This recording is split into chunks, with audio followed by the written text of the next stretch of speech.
歡迎入嚟齋聽唔使睇。今日繼續同大家講衛斯理科幻小說《沉船》。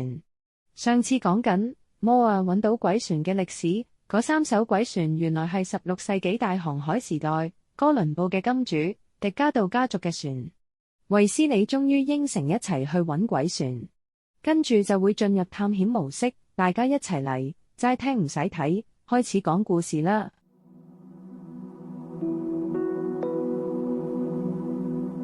第3部，維京人麥爾倫。麥爾倫係一個好似牛咁壯嘅男人，一頭紅髮。佢成日話自己嘅祖先係北歐維京人。佢好健談，我哋3個相處得好好。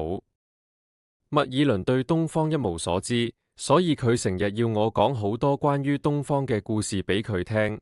佢聽得津津有味，仲話今次任務完咗之後，一定要同我去東方住一段時間。我同麥爾倫嘅緊張只係工作上嘅緊張，我哋忙於檢查所有潛水裝備，唔容許佢哋有半滴小毛病。但摩亞除咗工作上嘅緊張，仲有精神上嘅壓力，因為我哋已經越嚟越接近佢見到鬼船嘅地點。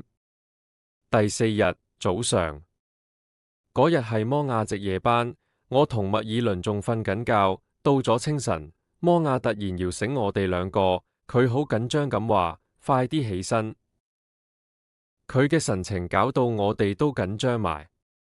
嗰陣個天啱啱光，海面上係一片灰蒙蒙嘅霧，乜都睇唔到。我哋起身之後，先發現摩亞已經閂咗引擎，船喺水面上漂浮，海上靜得連一滴聲音都冇，只有一團團嘅濃霧，無聲無息咁飄動。我同麥爾倫互望一眼，我話：發生乜嘢事？摩亞嘅神情更緊張，佢即刻話：唔好出聲，聽。我用心聆聽，但真係乜聲都聽唔到。我想開口講嘢，但摩亞又即刻同我做手勢，叫我收聲，繼續聽。我做咗個粗口手勢，海面上真係一啲聲都冇，靜到唔正常。我好用力咁聽，但真係乜鬼都聽唔到。我望向麥爾倫，從佢嘅神情，我睇得出佢同我一樣，乜嘢奇怪聲音都聽唔到。過咗一陣，摩亞又話：你哋聽唔到？聽，有海水拍打船頭嘅聲音。我呆諗咗一陣，的確喺寂靜之中有海水拍打船頭嘅拍拍聲。但我哋而家喺船上有呢啲聲音好正常噃，唔係咩？唔使咁緊張喎。我忍唔住同佢講：我哋家下喺船上，海水拍打船頭有幾奇？摩亞即刻搖頭話：唔係，船行駛時海水拍打嘅聲音，同船閂咗引擎喺海上漂浮時海水拍打嘅聲音係唔同嘅。我真係分得出。麥爾倫都好緊張，佢低聲問：你係唔係話有艘船喺離我哋唔遠嘅地方行駛緊？摩亞點頭話：係，而且聽聲音，佢嘅速度大約係3英里。佢講到呢度，略為停頓，又補充話：呢個正正係15世紀3桅帆船嘅行駛速度。摩亞講嘅嘢，首先令我驚嘆，只憑海水拍打嘅聲音，就知對方嘅航行速度，呢個真係好夢幻。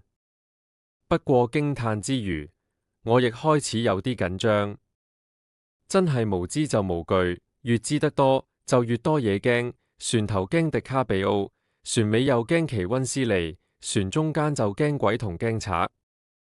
麥爾倫識得比我多，所以比我更緊張。佢話：鬼船？摩亞唔出聲，我努力想喺濃霧中睇出啲乜嘢，但啲霧太濃，乜都睇唔到。不過經過摩亞提醒，我真係聽出嗰啲拍拍聲，的確唔係從毛里人號嘅船頭傳出，而係從離我哋有段距離嘅海面傳嚟。我心諗，啲拍拍聲會唔會係有人喺度啪啪啪呢？當然，點會有人無啦啦喺海中心啪啪啪呢？根本冇可能，都怪我最近睇得愛情動作片太多。我問：啲聲咁細，你點會發現？摩亞仍然全神貫注望住濃霧。佢話：係我嘅直覺，我覺得有船喺度接近緊我哋。我挺直身話：咁，我哋唔好再喺度猜謎，攞霧燈出嚟，我去船頭打信號。如果真係有船喺度靠近，佢哋會見到信號，就唔會繼續靠近。麥爾倫低聲話：如果係鬼船呢？我話：老實講，到而家為止，我都唔信有鬼船。我一邊講，一邊轉身揾咗盞霧燈出嚟，走出船艙，嚟到甲板上。啲霧濃到我喺甲板上連船頭都睇唔到。我小心翼翼咁行咗幾步，靠住艙壁企好，高舉霧燈，不停咁發信號。我發出嘅係一句最簡單嘅信號：請答覆我。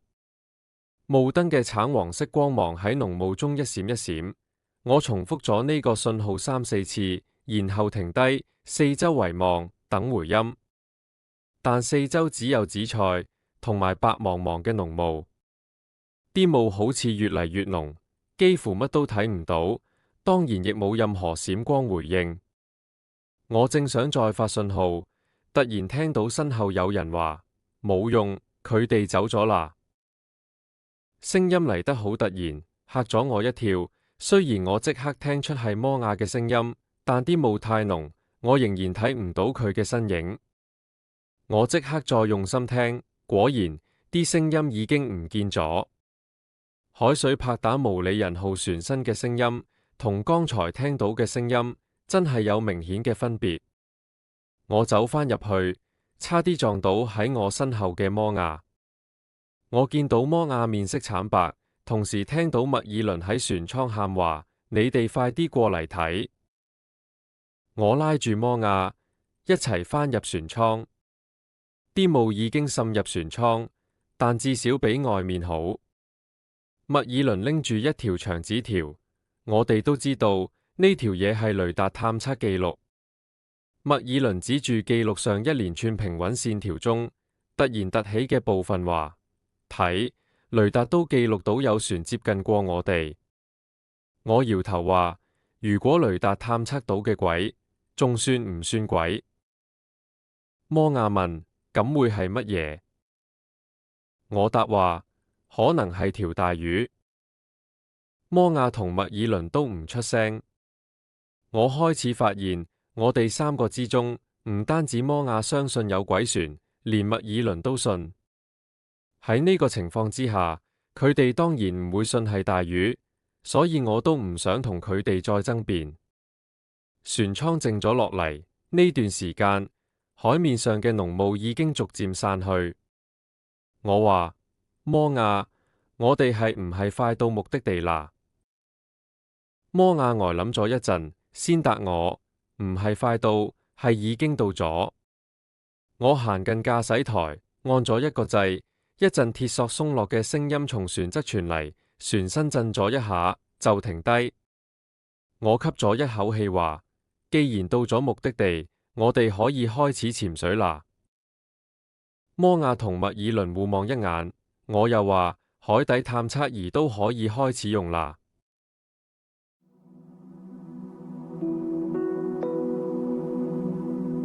毛里人號上面裝咗海底探測設備。呢啲設備對於揾沉船真係必不可少。如果探測儀測到海底有金屬，嗰度肯定就係沉船嘅位置。摩亞吸咗一口氣話：好，咁我哋開始做嘢啦，願上帝保佑。佢連續撳咗幾個掣，又調校咗啲旋鈕，一個深綠色嘅熒光幕開着咗，有規律嘅波段喺熒光幕嘅一端行到另一端。麥爾倫喺度踱嚟踱去話：我哋應該親自落水睇一睇，先會有收穫。我望咗麥爾倫一眼，佢做緊手勢話：我喺打撈沉船方面好有經驗。如果船沉咗幾百年，佢哋多數會埋喺海沙入面，就算有啲金屬部分露出海沙，受層一定好厚，探測儀嘅反應會好微弱。我同意麥爾倫嘅講法。海上嘅濃霧聚得快，散得都好快。我抬頭望出窗外，已經係晴空萬里。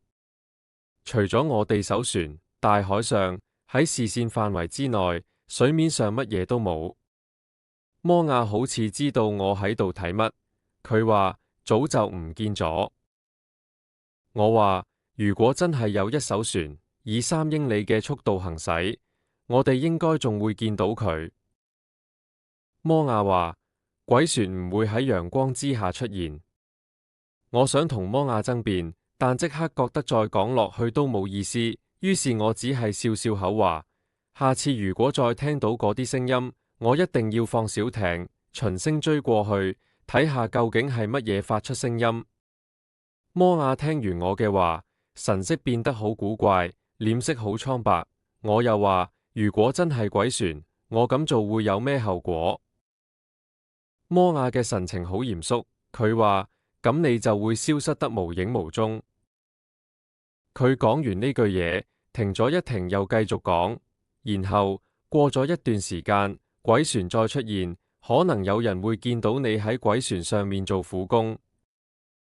我差啲笑出聲，但忍住咗，因為我知道如果真係笑出嚟，後果不堪設想。我只係輕輕帶過，懶搞笑咁話，咁都唔錯啊。本嚟一個人嘅生命有限，咁一嚟好似變咗永生咁，係唔係？摩亞皺晒眉，好似對我高超嘅搞笑技巧一啲興趣都冇。而麥爾倫就大聲叫話，唔好淨係顧住講嘢，我哋要開始行動啦。我嘅意思係，每次一個人落水，距離唔超過500碼，然後再移動隻船。我同摩亞都同意佢嘅安排，我哋一齊將一具海底推進器放落海。呢個海底推進器其實構造好簡單，但對海底潛水嘅搜索者嚟講，真係好有用。前後都有推進器，兩邊可以掛2個備用氧氣罐，同一支強力魚槍，用強力電池推動，前端仲有照明燈，可以發出光芒。呢種推進器喺海水行進嘅速度唔快，但點都比人手游得快好多，仲可以慳力。麥爾倫已經孭咗氧氣筒，佢話當然係我先落水。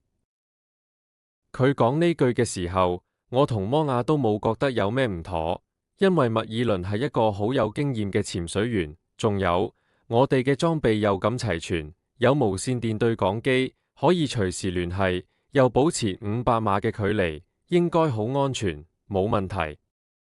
麥爾倫喺船舷做咗一陣熱身運動，就跳咗落海。嗰日啲霧散去之後，天氣其實好好，陽光猛烈，曬到人皮膚有啲灼痛，海面上閃住一片光芒，海水清到我哋可以清楚見到麥爾倫，見到佢沉落去大概3米深嘅水入面，伏喺推進器上面，推進器攪起2陣水花，開始慢慢向前行同向下沉。麥爾倫真係一個好有經驗嘅潛水員，佢完全唔會恃住自己經驗老道，而係一切都照足規矩做。佢落水後就即刻同我哋聯繫，防水頭罩俾佢可以正常講嘢。無線電對講機傳出佢嘅聲音，佢話而家我到咗30米深，海水好平靜。50米，能見度好高。70米，我諗呢一帶嘅海水唔會太深。摩亞回頭望咗望記錄儀上嘅探測結果，佢話船底下面大概係200米。麥爾倫嘅聲音又傳上嚟，佢話如果有船喺呢度沉沒，我相信當時一定有場突如其來嘅風暴，海底有啲礁石，長滿咗海草。我話麥爾倫，小心啲，呢一帶有記錄話有鯊魚出沒。麥爾倫笑住話，鯊魚我反而冇見到，但我見到一種好美味嘅大龍蝦同石頭魚。等我上嚟嘅時候，我一定捉啲上嚟，等我哋有餐豐富嘅午餐。哎，我真係蠢，海底咁靚，我點解要退休？上次嗰件事只不過係意外啫。我哋都知道麥爾倫講嗰句嘢係咩意思，但係各位聽眾讀者唔知，所以我而家就話過你哋知啦。你哋係唔係好想知呢？你等我慢慢講俾你哋知啦。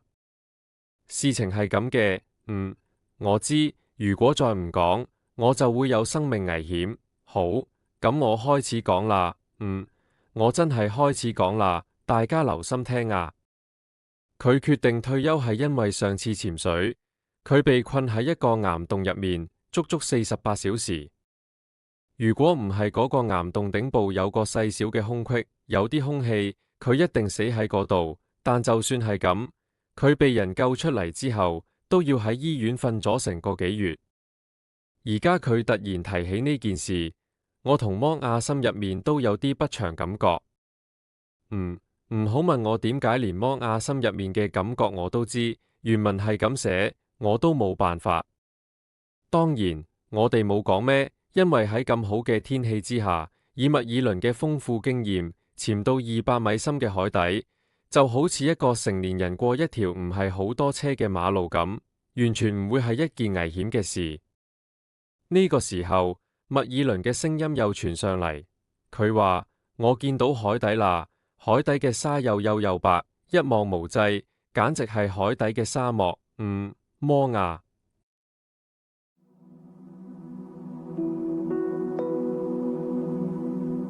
今日嘅故事就講到呢度，下次繼續講落去。如果你有其他想聽嘅故事、小說，請留言話俾我知。記得按讚、訂閱、分享。感謝收聽，下次見。